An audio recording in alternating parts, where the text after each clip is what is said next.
The idea of a citizens' army has long been cherished in Germany. 40,000 conscripts are called up each year and cost the state 500 million euros, a sum the defense minister would prefer to save. Many in his own conservative camp are appalled. One should not underestimate the importance of this vital bond between society and the state, between society and the army. Until now, conscription has helped bind the army to democratic civil society.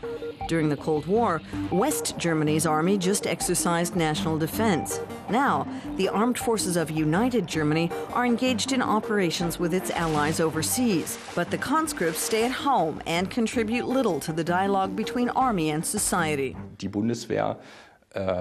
The Bundeswehr we need to debate as a society is the Bundeswehr in the field, on missions, in Afghanistan. Conscripts simply have nothing to contribute because they're not involved. That makes them poor links between the army and society. The Bundeswehr patrols off the Horn of Africa. It's in Afghanistan and in the Balkans. German soldiers also bear arms. They don't just work on reconstruction or emergency assistance programs. Many soldiers ask themselves what their true purpose is. For years, politicians have failed to deliver an answer. And now the focus has shifted to what the country can afford. If the Bundeswehr is to shrink, which is one of the options, then our goal must be for a smaller Bundeswehr that is capable of operating effectively in the present missions and any future ones. The defense minister has to find ways to cut defense spending by 8 billion euros. Exactly how, he isn't saying. The talk is of a smaller army and ending conscription. But the key issue is not being addressed. What role should the German army play in the future?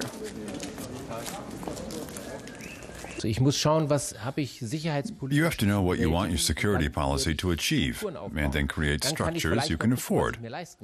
But to start out by saying, I have a certain amount of money, let's see what kind of army we can build with it, that's the wrong approach.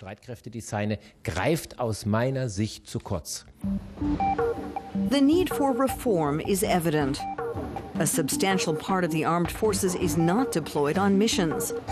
The soldiers are at home on base, training to defend Germany. One part of the Bundeswehr is like a government office. The other is deployed on missions, and the two parts don't really fit together anymore. The Bundeswehr is equipped for all eventualities. It has hundreds of Leopard 2 tanks, which are unsuited for use in, say, Afghanistan. The same is true for all kinds of expensive weapon systems.